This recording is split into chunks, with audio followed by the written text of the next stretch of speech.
Buenos días, para dar continuación al laboratorio, el tema a tratar será sobre dureza, cómo se relaciona y cómo se define. En clases anteriores teníamos nuestra curva esfuerzo de formación, nuestro esfuerzo máximo, nuestro esfuerzo de fluencia y definíamos dos ecuaciones. Una era la capacidad de endurecimiento, que es la diferencia entre el esfuerzo máximo con el de fluencia sobre fluencia. Y la otra manera que usábamos era a través del índice de endurecimiento, la ecuación de Holloman. Entonces teníamos que el esfuerzo era K por E a la N, donde esta deformación es la real y N es el índice de endurecimiento.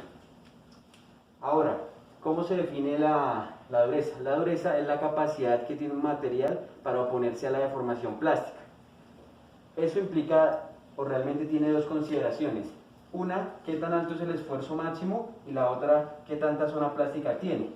Por ejemplo, en este caso nuestra región plástica corresponde a este rango. Y si tuviéramos otro material con una zona mucho menor,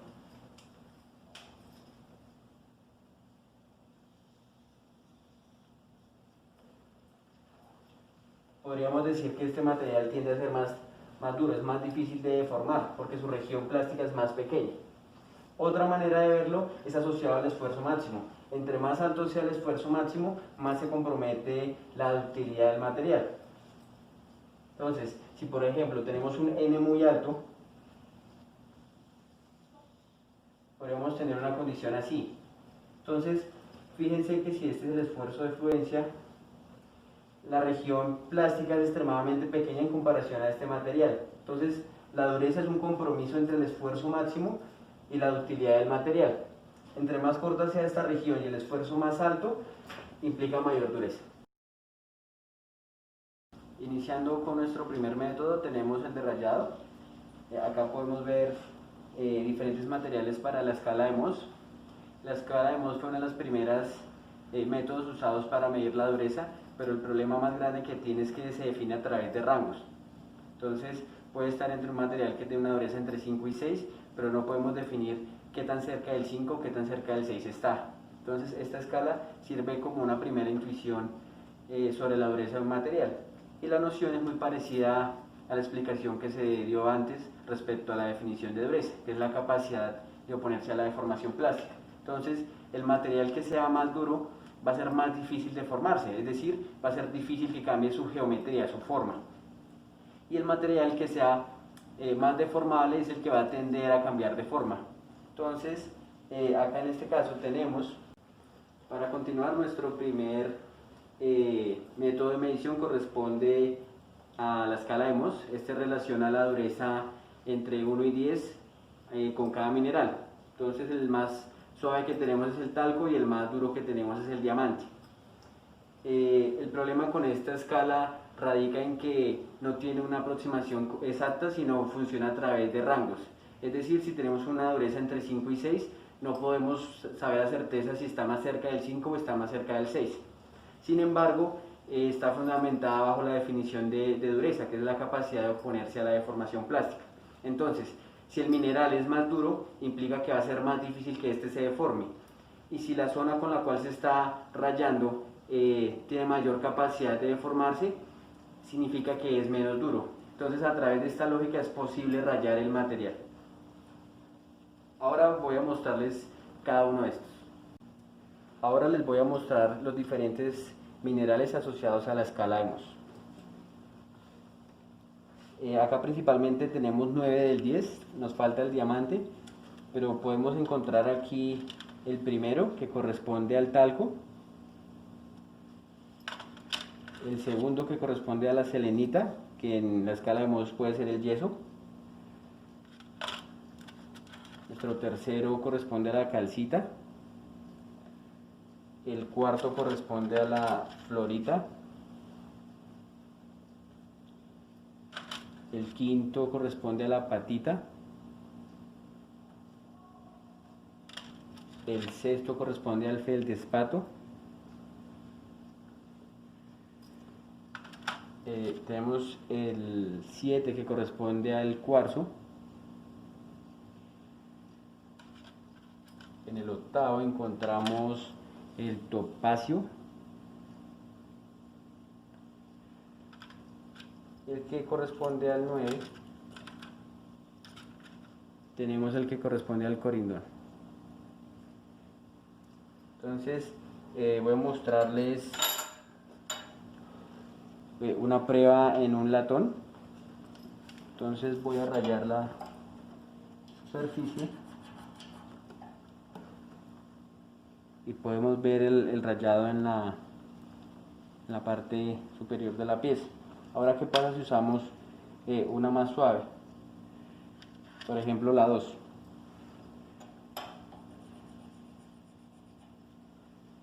Noten que la pieza siguió intacta y la que empezó a perder material corresponde a la 2, que es selenita. Ahora si tenemos, por ejemplo, un acero, este es un acero 1020, y usamos nuevamente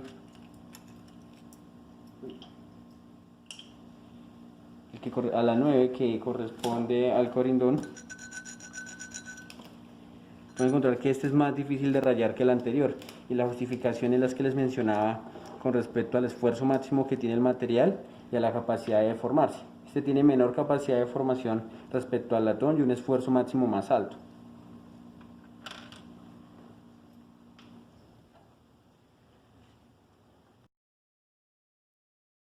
Bueno, continuando con los tipos de ensayos, vamos a ver un ensayo que es del tipo dinámico.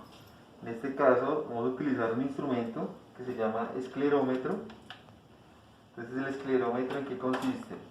Tiene una pequeña esfera en la punta, y esa punta va a caer a una distancia conocida. Entonces ella genera un rebote dinámico, y en ese rebote dinámico, esta que es nuestra probeta de muestra, tiene un campo magnético acá. Entonces la energía que le transmita el material a esta esfera en el rebote, en la subida y bajada del rebote que tiene la pieza, ese campo magnético se va a interrumpir, y con esa energía que él mide nos va a decir la dureza del material.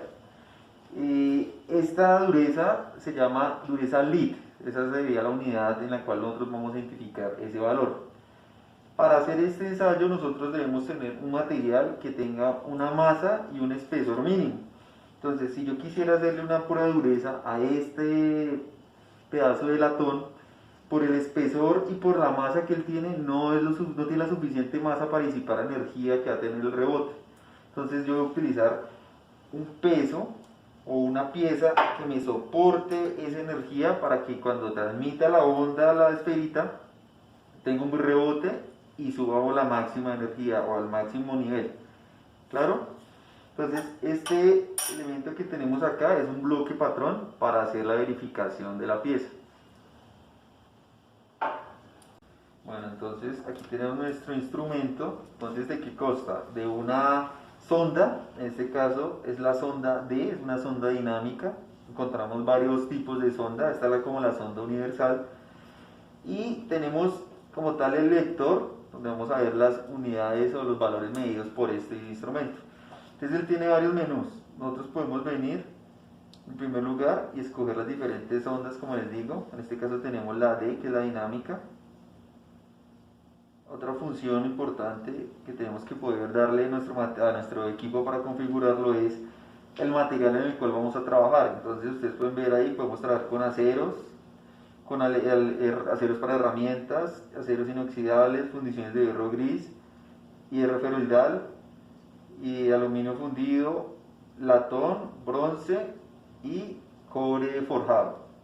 Entonces es importante seleccionar el material antes, porque él tiene un factor de corrección, porque como les comenté en un inicio, la energía que va a disipar este material por los enlaces, por la configuración del material, va a ser diferente a la de un acero. Entonces él tiene un factor de corrección, el cual debemos seleccionar. Entonces en primer lugar vamos a medir este bloque, que es el bloque patrón. Entonces vamos a seleccionar la primera, que es acero. Luego tenemos otro menú en el cual vamos a poder encontrar las conversiones. Entonces, como les dije, el equipo tiene un valor de medida que es lead, pero podemos tener valores en dureza Vickers, dureza Brinell, Rodwell B, Rodwell C y una dureza Shore, que es diferente a la dureza Shore que vamos a encontrar en los polímeros. Entonces, en este caso, vamos a poner una dureza Rodwell C. Y vamos a decirle que vamos a arrancar. Entonces, si ustedes se dan cuenta, ahí nos salen las diferentes medidas, ya hemos hecho las medidas anteriormente. Entonces, dureza lead, LD, y su correspondiente valor en dureza Rodwell C. Entonces, vamos a hacer una medición para que ustedes vean cómo es el rebote de la esfera. Entonces, esto es como una especie de esfero como retráctil. Entonces, bajamos esta parte superior y ahí la esfera queda enganchada. Y con este botoncito oprimimos y suelta la esfera. ¿Se escuchan los rebotes que tiene la esfera? Ese es el valor que él calcula de energía y aquí nos indicaría el valor. Entonces está diciendo 790 lead y 57,7 en Rodwell C. ¿Claro? Vamos a volver a hacer otra medición.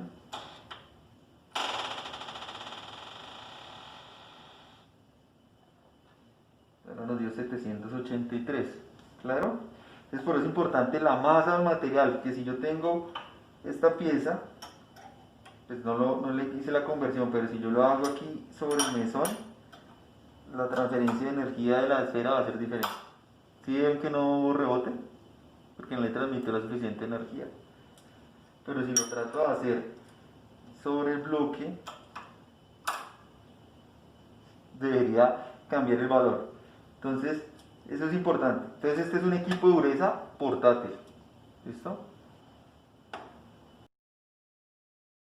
Nuestro tercer método consiste ahora en indentación. Esto busca correlacionar la fuerza con la penetración sobre el material. Por ejemplo, si tenemos nuestra superficie, por ejemplo un acero, y tenemos un indentador y queremos establecer la dureza de este, primero lo que se hace es aplicar una precarga, que lo que hace es homogenizar la superficie, y seguidamente se aplica una carga completa. Después de eso se descarga y vamos a encontrar que va a ocurrir una ligera recuperación del material. Entonces, lo que nosotros medimos es esa recuperación respecto a la deformación completa que se hizo, lo que llamamos H. ¿Esto cómo se explica? Nuevamente, si tenemos nuestra curva esfuerzo-deformación,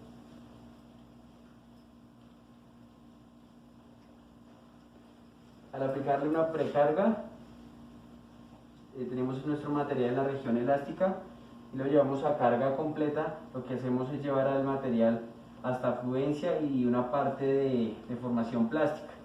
Entonces, una vez se retira el indentador, es decir, la carga, el material tiende a recuperarse. Esa recuperación está asociada a la deformación elástica. Y con eso aseguramos que lo que netamente estamos midiendo, o sea, esta región, sea solamente la deformación plástica, que está encajado con nuestra definición de dureza. Entonces, entre mayor deformación plástica tenga el material, es menos duro. Y entre menos deformación plástica, más duro es el material. Ahora, si tenemos un equipo como Rodwell, en nuestro ensayo tenemos el siguiente montaje.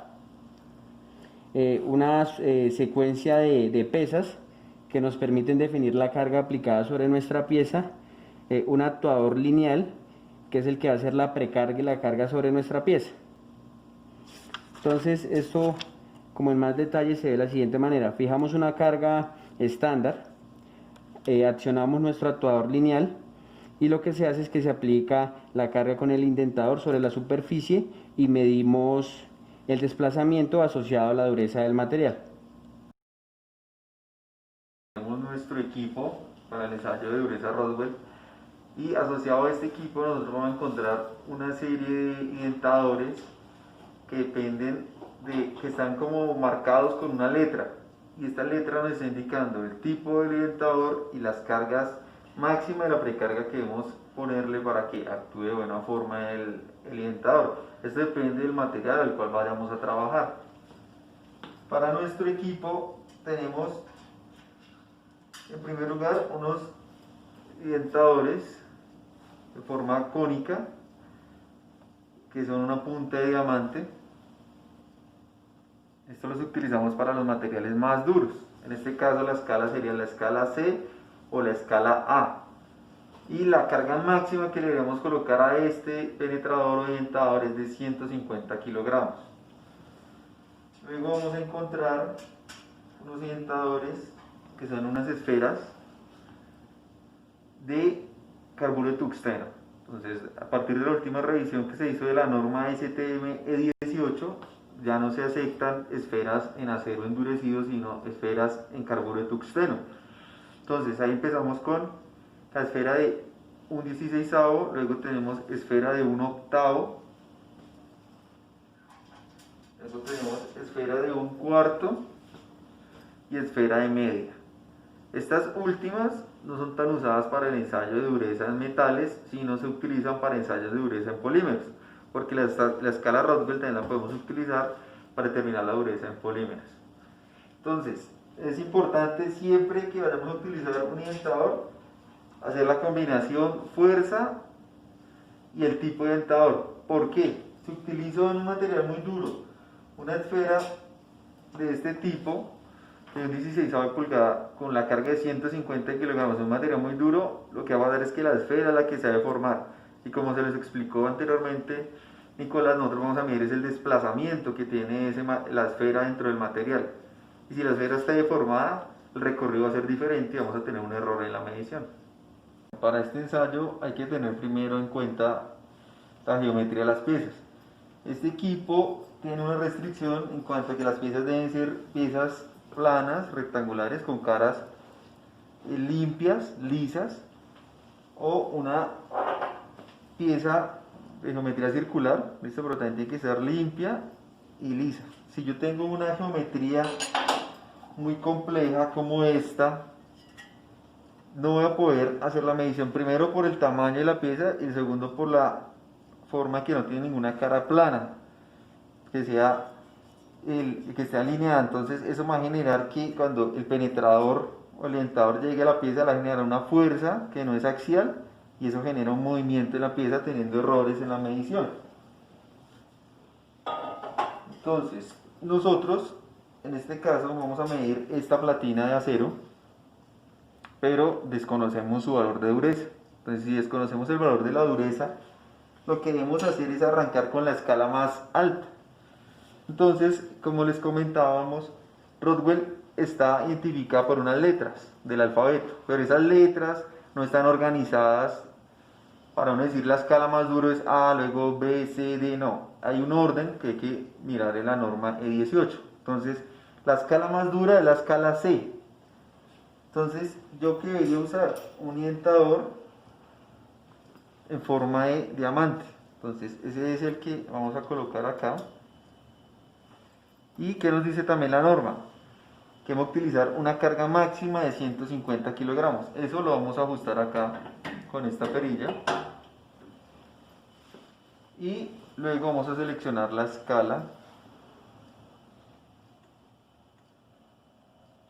Entonces, Rockwell C. ¿Claro? Siguiente paso es colocar nuestra pieza y con este tornillo, con estas perillitas, vamos subiendo lentamente la pieza.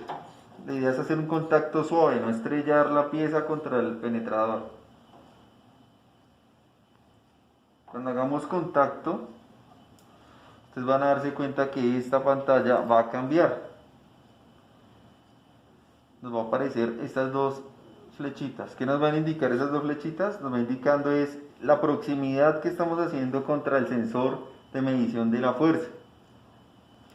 Y nos aparece un tiempo. Entonces vamos a hacer una precarga con 10 kilogramos durante unos 0.5 segundos y luego durante 2 segundos el equipo va a aplicar toda la carga, que en este caso son 150 kilogramos.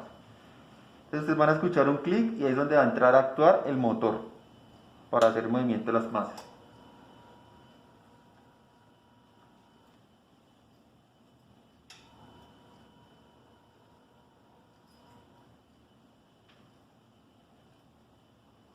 ¿Claro? Luego de hacer la medición, nos aparece este valor, 16,3 HRC. Es importante también saber escribir la escala. Entonces, Hartnett-Roswell C. Siempre va el nombre, lo que estamos haciendo, la dureza, el método, en este caso Roswell, y el apellido, que en este caso es escala C, para poder identificar. Nos dio un valor 16,3. Ese valor es un valor muy bajo, porque la escala Roswell C comienza en 20. Entonces, ¿qué me está indicando a mí? Que el material es un material más blando, y aquí podemos ver el punto. Entonces yo puedo ir a la siguiente escala de dureza. ¿Cuál es la siguiente escala de dureza en la norma? La escala B. Entonces procedo a cambiar el identador para la escala B. Utilizamos la esfera endurecida de carbono de tungsteno de un 16avo de pulgada. Y la carga que nos dice la norma son 100 kilogramos. Cambiamos la carga. Y ahora seleccionamos la escala.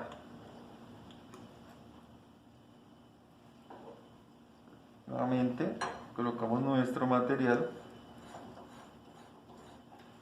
Es importante que entre cada indentación dejemos mínimo un espacio de 2 veces la indentación. Entonces en este caso serían dejar por lo menos unos 5 milímetros entre cada espacio. Entonces, como hay una deformación plástica del material por la penetración que se le hizo, si yo hago la medida muy cerca, estoy midiendo ese endurecimiento que tuvo el material. Entonces hay que dar un espacio. Nuevamente acercamos. Ahí va a sonar el clic y vamos a aplicar la carga. Primero 10 kilogramos de precarga y después los 100 kilogramos.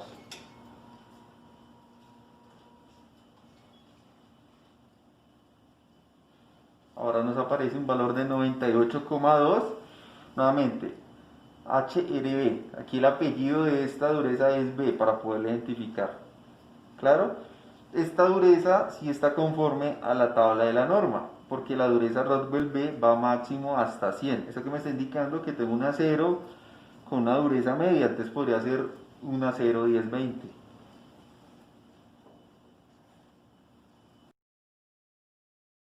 Cuando vemos la dureza por indentación, siempre tenemos dos escalas, una micro y una macro. En la macro, como en el caso de Roswell, lo que hacemos es analizar superficies grandes y promediar cada una de las durezas puntuales en cuestión. En este caso, con la dureza Vickers, lo que hacemos es hacer ese análisis micro, por ejemplo en granos. El principio es bastante similar. Tenemos nuestro indentador, que es piramidal, tiene un ángulo de entrada de 136 grados y la marca que deja es un rombo. Entonces, una vez tenemos el rombo, lo que hacemos con el equipo es medir la distancia entre vértices. Entonces, medimos esta correspondiente al D1, vamos acá, las horizontales correspondiente a D2, y sacamos el promedio. A partir de estas mediciones, a partir de las diagonales y la carga aplicada, que va entre 10 gramos y 1000 gramos, podemos calcular la dureza. Esta también tiene una correlación importante con Roswell C y más adelante la veremos. Bueno, aquí tenemos nuestro instrumento para el ensayo Vickers. Como lo dijo Nicolás, vamos a utilizar cargas desde 10 gramos hasta 1000 gramos fuerza. Por tal razón, las huellas o las indentaciones que vamos a ver van a ser muy pequeñas. Y aquí, como nosotros necesitamos saber la dimensión de esas huellas, el equipo en parte es un microscopio. Entonces nosotros vamos a tener acá unos lentes y unos objetivos con los cuales vamos a magnificar la huella para poder lograr medirla. Entonces él tiene unos aumentos de 100x, 200x y 500x, que es la mayor magnificación en la cual vamos a medir. Y en la parte posterior de esta torreta nosotros podemos observar los identadores. Entonces, como les explicó Nicolás, este equipo es capaz de hacer dos ensayos, ensayo Vickers y ensayo Nutt. Entonces ahí vemos los dos identadores y en esa punta vamos a encontrar un pequeño diamante con las geometrías que él ya les describió anteriormente. Aquí en la parte superior vamos a encontrar la perilla con la cual vamos a cambiar la carga. Entonces escuchen el clic que hace. Ahí estoy cambiando el valor de carga de las masas que tiene el equipo para garantizar la fuerza. ¿Qué otra cosa tenemos? Tenemos esta mesa con estos dos micrómetros, lo cual nos permite movernos en el eje X y en el eje Y. Entonces, como yo necesito una precisión tan buena y saber el movimiento que está haciendo entre indentación y indentación, yo no lo puedo hacer manual porque, como les digo, es algo microscópico, necesito moverlo muy lentamente y con una escalonado para poder saber en qué posición está. Luego tenemos acá en esta parte de atrás esta perilla. Si se dan cuenta ustedes, la mesa también tiene un movimiento en el eje Z para la altura, ¿claro? Ahora él tiene una pantalla, un control donde nosotros vamos a ver toda la información que nos suministra el equipo. Entonces, los dos primeros valores que vemos, X y Y, que son la posición de los micrómetros. Si ustedes se dan cuenta, yo muevo los micrómetros, ahí se va a ver el valor en X y Y, cómo varía, que sea en milímetros. Luego tengo dos valores, D1 y D2, que son los valores de las diagonales. ¿En qué unidades están esos valores? En micras, porque lo que vamos a medir acá son micras. Luego encontramos otra ventana que nos indica en qué posición está nuestro equipo. A medida que ya va rotando, aparece penetrador A o cuál de los objetivos estamos utilizando. Sobre esa misma casilla, cuando yo haga la medición, si ustedes se dan cuenta, hay un valor que dice HB. Él nos está diciendo Hartnett Vickers. Este es el valor original en el que mide el equipo. Más abajo vamos a ver otra casilla que dice HRC. El equipo es capaz de hacer una conversión a otras escalas. En este caso vamos a trabajar a otra escala que es Rockwell C. Luego vamos a encontrar este valor que dice HV03. Ahí que me está indicando el valor de carga que está utilizando el equipo. En este caso serían 300 gramos. Esta T, vamos a ver ahí, es el tiempo de penetración. Entonces, la norma nos exige que hemos mínimo conservar la carga durante 15 segundos. Luego tenemos este botón que dice identar, que es el que nos va a hacer que rote la torreta y el penetrador baje y aplique la carga. Entonces va a aplicar la carga durante 15 segundos y estas son las dos flechitas en las cuales vamos a rotar la torreta. En este caso vamos a hacer una medición sobre un cerámico. ¿Sí? El cerámico es este vidrio, es un vidrio flotado. Entonces, ustedes se dan cuenta, colocamos nuestro vidrio y aquí vamos a tener nuestros tres lentes. Aquí, si ustedes alcanzan a darse cuenta, hay una luz que es la que está emitiendo nuestro objetivo y ahí es donde nosotros, en esa área, donde vamos a hacer la medición. ¿Qué debo hacer?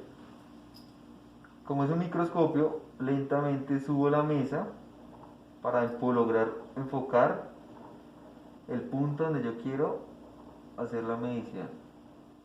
Toca muy lento para evitar estrellar los objetivos contra la pieza.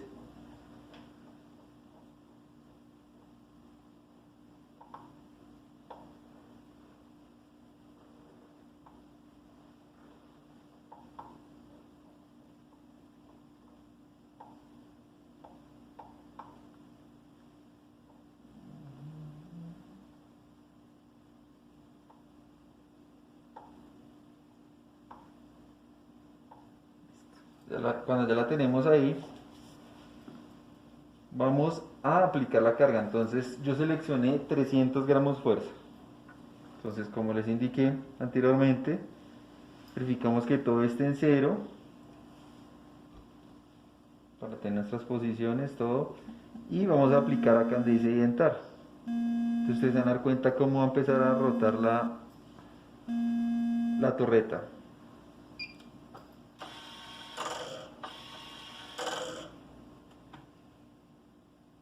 Ahí pueden observar que está bajando el orientador y ahí está contando los 15 segundos de carga.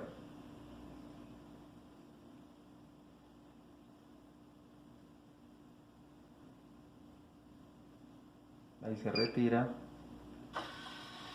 y vuelve al objetivo inicial. La idea es tratar de observar la huella y, como les dije, con el objetivo de 500 ir y medirla. Entonces ya la ubiqué. Ahora lo que voy a hacer es tratar de, con este objetivo acá en esta parte superior, él tiene, este elemento tiene dos líneas que están paralelas. Esas dos líneas yo las ajusto con estas dos perillas y ese valor que yo ajuste acá entre las diagonales es el valor que va reflejado en D1 y D2. Entonces vamos a medir la diagonal 1.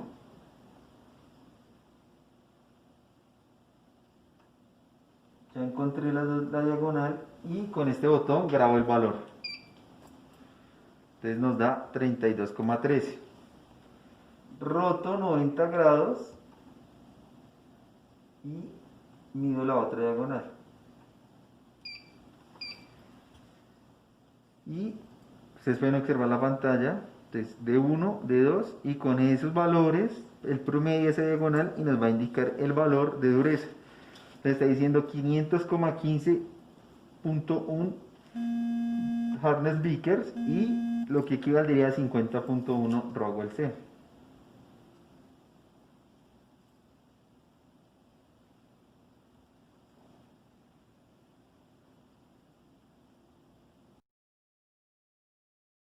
Para la medición en polímeros usamos estos durómetros mecánicos o estos durómetros digitales. Entre esos encontramos dos escalas, A y D. En el A, que es para los más suaves, encontramos un rango que va entre 0 y 100, pero jamás consideramos los que van de 0 a 10 y de 90 a 100, perdón.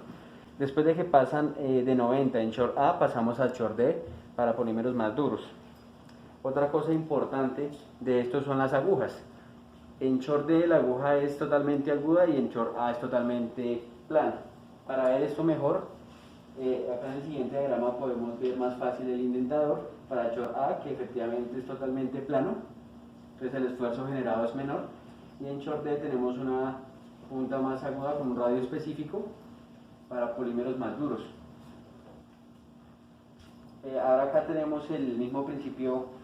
Bueno, realmente estas funcionan a través de un resorte circular que dispone el dispositivo. Entonces al aplicar la carga, pues el resorte opone una resistencia. En este caso acá tenemos una carga aplicada constante que se le aplica a nuestro polímero. También funciona con las mismas escalas. Tenemos short A, que es de 12.5 newtons, y short D, que es de 50 newtons. Bueno, entonces en este caso vamos a hacer la medición de este polímero, que es un termoplástico, es un polietileno de alta densidad.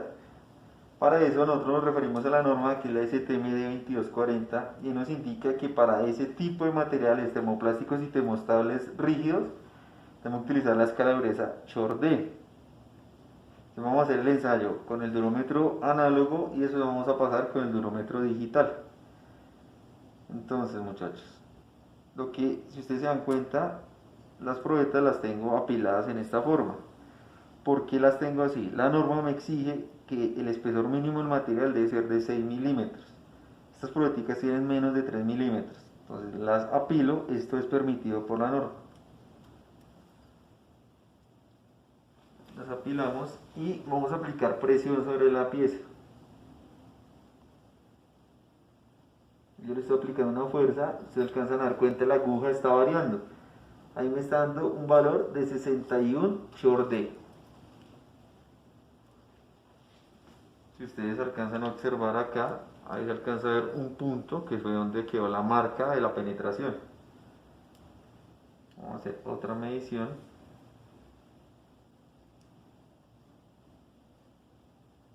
Me dio 65. Miren que aquí pasa un caso Algo curioso, si se dan cuenta la aguja alcanza, está oscilando y yo lo que estoy tratando de mantenerle toda la fuerza.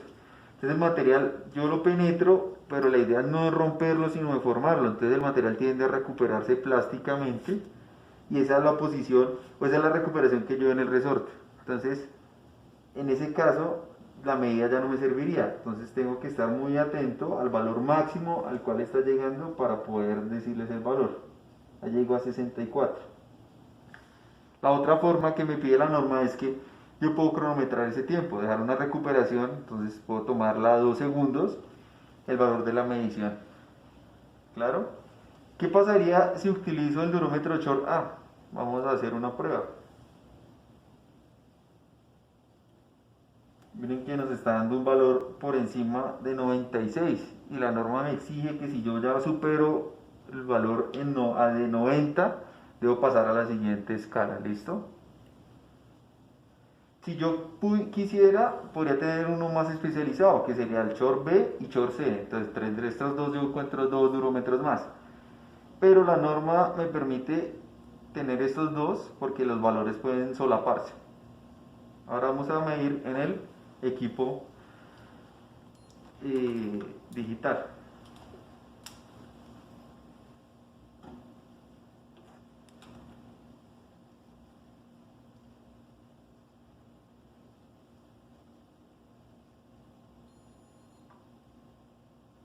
$59.9.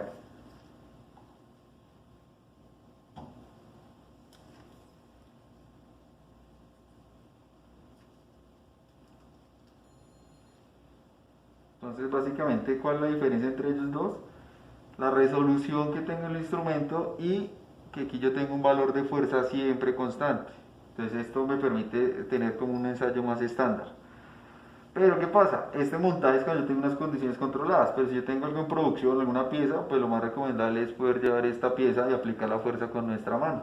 Este también se puede desenroscar de este soporte y hacer la aplicación del ensayo. Claro, ahora vamos a hacer la utilización del otro durómetro, de la escala Short A. Entonces en esta escala la norma nos la recomienda para cauchos, para elastómeros, en este caso tenemos un caucho vulcanizado y vamos a hacer la medición. Entonces vamos a arrancar con el durómetro análogo en Short A.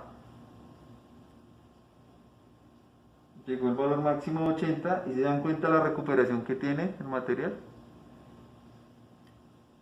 80, llegó a 79, 79. Vamos a ver qué sucede si lo mido con el durómetro Short D. Miren que llegó casi a 24, pero ahí se está recuperando. 25 y se recupera. Eventualmente lo podremos tratar de usar, pero pues lo recomendable es trabajar con el durómetro Short A. Vamos a hacer una medición con el equipo digital.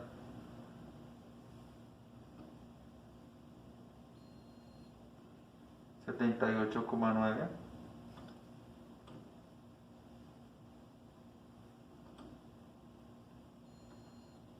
$78.9. Entonces, si se dieron cuenta, los valores en los dos durómetros, tanto digitales como análogos, estuvieron muy cercanos los valores.